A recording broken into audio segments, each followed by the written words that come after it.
Canadian snowbirds haven't been flocking to South Florida lately. President Trump's immigration rules and tariffs have caused controversy in Canada. Florida's economy is driven largely by tourism, and this year the state is on pace to set a new record for a number of visitors that come here. Tourism officials say they've seen a marked decline in the number of Canadians visiting the state since U.S. President Donald Trump began making 51st state comments, and some Canadians I spoke to here in Fort Lauderdale say they wouldn't have made the trip. Florida's golden reputation as a dream destination is starting to fade, not from storms or economic crashes, but from a political gamble gone wrong. Decisions made in the state's capital have scared away some of its most loyal visitors, wiping out billions in revenue that once fueled local businesses and beachside towns. A power move has spiraled into one of the costliest missteps in state history. How did a paradise built on tourism end up pushing people away? And what happens next for Florida's future? Let's dive in. If a state depends on visitors to fuel its economy, why would its leaders do anything to drive them away? That's the question hanging over Florida right now. A place once known for endless sunshine, ocean breeze, and booming tourism is facing a self-inflicted crisis that no hurricane or pandemic could rival. It started with decisions that insulted the very people who kept its economy alive and ended with a political move so reckless it threatened to wipe out billions of dollars in revenue. For decades, Florida's strongest allies weren't in Washington or Wall Street. They came from the north, Canada to be exact. Every winter, thousands of Canadians would leave behind snow-covered streets and head south, settling into Florida's coastal towns and suburban communities. These weren't short-term tourists looking for a week of theme parks and sunshine. They were seasonal residents who spent entire winters in the state, often staying for months and spending freely across local businesses. On average, each household poured more than $30,000 into Florida's economy every season.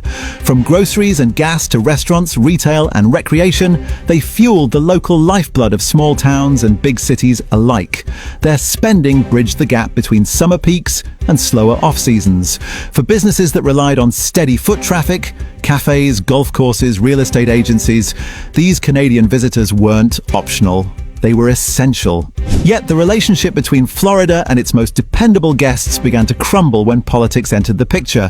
Donald Trump called Canada the 51st state and introduced tariffs that directly hit Canadian industries. The tone of his remarks, combined with trade penalties, sparked outrage across Canada.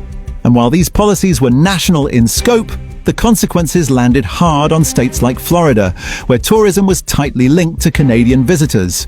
Many Canadians felt insulted, turning their frustration toward America itself. In their eyes, traveling to the US meant supporting a country that had disrespected their leaders. That anger translated into action. Canadian travel to Florida plummeted almost overnight. According to Congressman Jared Moskowitz, the state saw an 80% decline in Canadian tourists. Local business owners began noticing empty rooms and quiet beaches that used to be filled with northern visitors. Richard, who owns hotels in Hollywood, Florida, described how his regulars stopped returning. They openly said they didn't want to spend money in a place where they felt unwelcome. Within a year, his Canadian bookings dropped by half. This wasn't a minor dip, it was a devastating economic. Hey everyone, welcome back to Global Views with Josh, where we'll pull the curtain back on politics, hypocrisies, and all the things they don't want you to talk about. Now, imagine this: Florida, the Sunshine State, home of Disney World, white sand beaches, and retirees living their best lives. Now, suddenly turning into a ghost town. Shops closing, hotels empty, restaurants desperate for customers. Sound crazy, right? Now, well, thanks to some brilliant economic and immigration policies from Trump's camp, Florida's tourism industry is gasping for air like a fish out of water. Let's get into it. Florida tourism. Florida, has your small business dropped off like mine has over 30%? I mean, I need binoculars now to find international tourists in South Florida. Are you experiencing a similar drop-off in your business if you're associated with travel and tourism, be it hotels, be it restaurants, be it rideshare, you sell other products or services, travel, whatever? Have you noticed a significant drop in the Canadians, the Mexicans, the Europeans, and others? I mean, I need binoculars to find them now. My business is off 30% where it should be.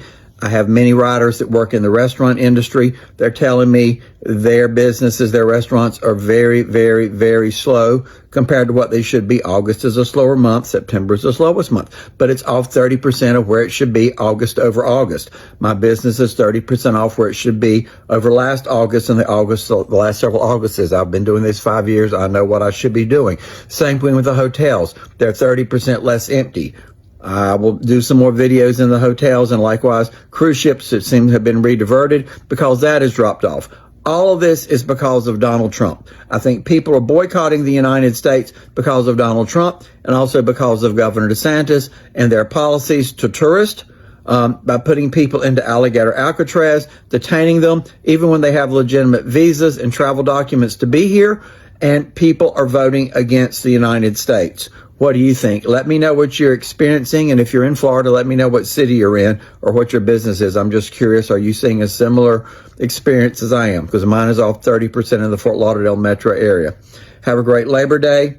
Stay safe. Love to hear from my Democrats, my MAGAs, my crazies, my cuckoos, burned out light bulbs. Hopefully you don't need binoculars to find tourists, international tourists, but I do. Yeah, the locals, I mean, people from the United States are here, somewhat normal, but the rest that make up a significant part of our business here in South Florida are not here.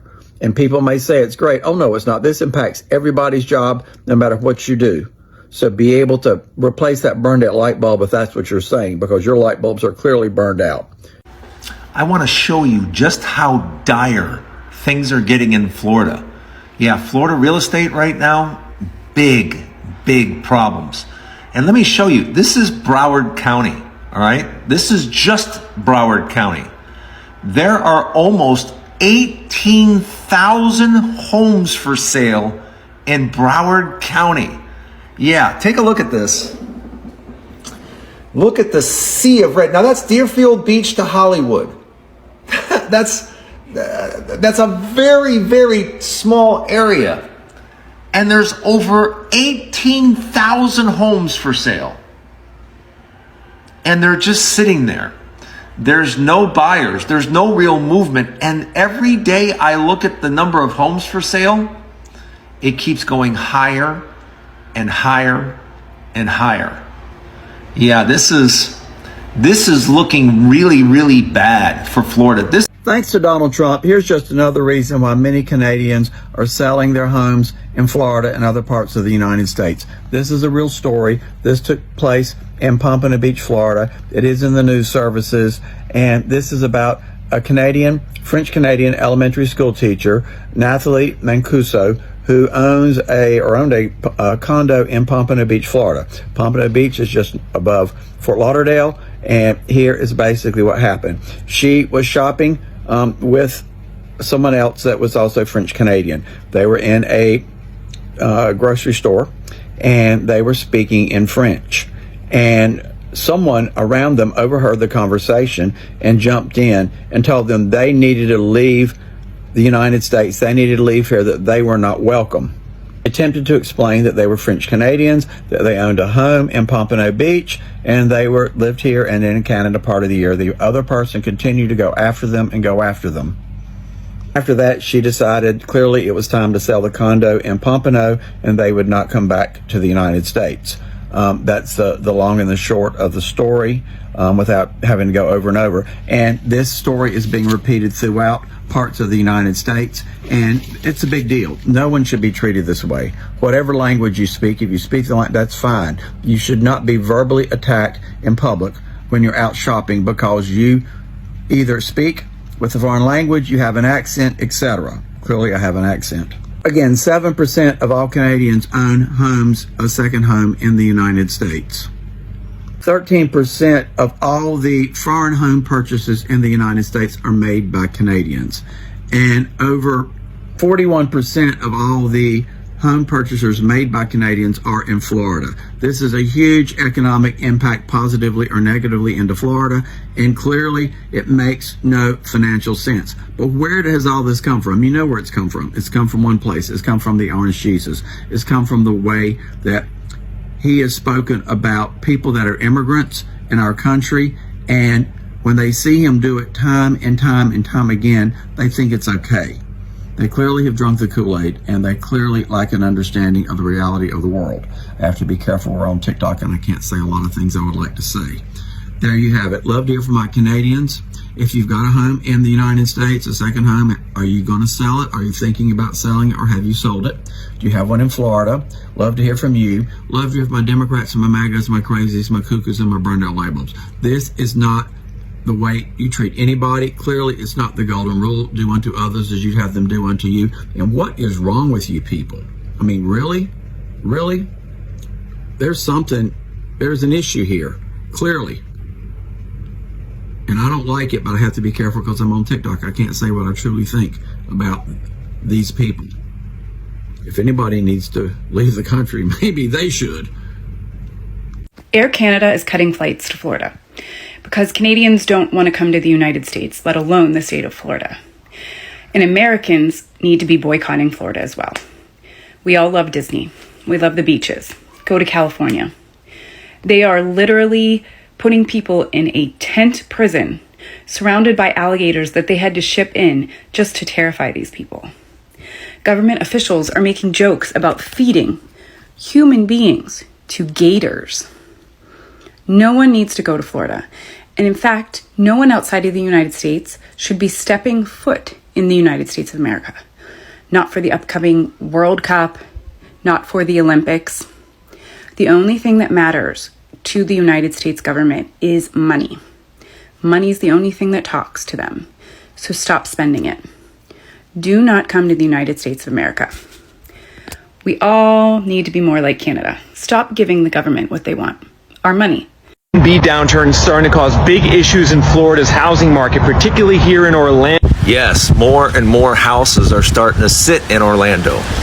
Houses that were Airbnbs are now going up for sale because the action's not in Orlando anymore. And as you'll see in the video, please watch the rest of that video. Inventory is soaring in Orlando. So Orlando's got soaring inventory, more inventory being added on every single week, and you got just a pullback of buyers. There is just very little buying going on in Orlando. So let me ask you a question. With inventory climbing, inventory being added on weekly, and just no sales going through, what do you think is going to happen to the Orlando market over the next 6 months, 12 months, let's say the next 2 or 3 years? Orlando's in trouble, and so is some other areas in Florida. Like and follow right here, and I'll go through all the things that are going on with Florida and real estate in that area. Like and follow. Wow, what an absolute disaster. Look at this. South Florida business bankruptcies spiked nearly 50% in the first half of 2025. Nearly 50%. So you can't sell your home in South Florida, you can't sell your condo, and now you can't run a business.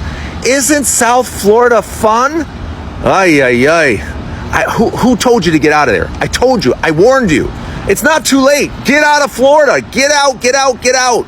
Oh, it is a ghost town. For many along John's Pass, business has been falling short. It's the slowest year we've had since 2020. Following Hurricane Helene, the damage kept businesses closed in some cases for over 2 months, and then for some, even longer. And that's why I say we were blessed, because we were closed 10 weeks, which is a lot, right? And it hurt us a lot. But in comparison to some people, it's not, because some people, like I said, are still not working and they're still out of jobs. ABC Action News spoke with several different businesses along John's Pass back along the 4th of July holiday week. And even then, they were hoping for a big summer boost to help cover the lost revenue and repair costs. This year, since the hurricane, it's been really bad, so it's really hard to tell. Now, 1 month later, they tell me that just didn't happen.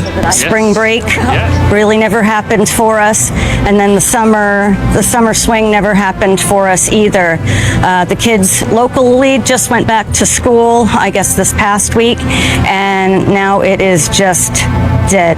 And low business is something almost everyone is feeling all along the boardwalk. I don't know if it's the hurricane, the economy, a mix of the two, but we've definitely been everybody around here that I spoke to has been down about 30% this year. Visit Tampa Bay says hotel revenue so far this year is on par with some of the previous year's best. So, possibly a sign of things to come. And there was still some foot traffic like this family down here all the way from New England. Plan on coming back? I hope so. It's a beautiful area. Yeah. It's great. The water's great. Yeah. And now with most students in Florida gone back to school, much of the country going to follow suit. That last major travel chance for some of these businesses is Labor Day weekend. After that, it's dead season for them. So over the course of the next few months, they're going to be leaning really heavily on local foot traffic. For now, along John's Pass. You see, Florida's entire economy depends on tourism, both from Americans and international visitors. But when Trump decided to, tighten visa restriction, ban travelers from certain countries, and make the US seem like the least welcoming place on earth, he didn't just secure the borders. He secured Florida's economic downfall. Now, think about it. When tourists from Canada, Europe, or Latin America look at America today and see travel bans, anti-immigration rhetoric, and America First plastered everywhere, they don't think vacation. They think maybe we'll go to Mexico instead. And that's exactly what's happening. International visits to the US dropped, while nearby destinations like the Caribbean, Mexico, and Europe saw tourism spike. Coincidence? Hardly. Small business owners in Florida are crying foul, from Key West to, Orlando. They're watching years of hard work evaporate. The hotels ain't booked, beaches, bars are quiet, and even theme parks are cutting hours. But sure, let's keep pretending these policies are making America great. It's funny. The same folks who once cheered Trump, they cheered Trump's tough talk on immigration and trade, are now wondering why their tiki bar can't stay open. The irony practically writes itself, because when you build economic walls, you don't just keep people out, you keep prosperity out too. And here's the kicker. Tourism is not just about foreigners spending money, it's about jobs. The bellhops, the restaurant servers, the Uber drivers, all of them feel the sting when visitors stop coming. Trump's so-called pro-America stance has done more to hurt American workers than any foreign competitor ever could. Now, let's not forget, this is the same administration that slashed environmental protection, leading to more, algae blooms and beach closures. Because who doesn't love visiting a green, stinky coastline on vacation, right? You can't promote tourism while simultaneously, pushing policies that make the country look unstable, unwelcoming, and environmentally reckless. But hey, as long as the slogan sounds patriotic, who cares about the small businesses that actually fuel the economy? So now, Florida businesses are paying the price for the very policies they thought would protect them. Yeah. Tourism is down, profits are gone, and the free market suddenly feels a lot less free when the customers vanish. At this rate, the only people visiting might, be historians documenting, the ruins of what used to be America's vacation capital. But I want to hear your thoughts. Let me hear from you. Do you think Trump's policies are to blame for Florida's economic slump? Or is this just bad luck? Can a state built on tourism survive when it's governed by, isolationist policies?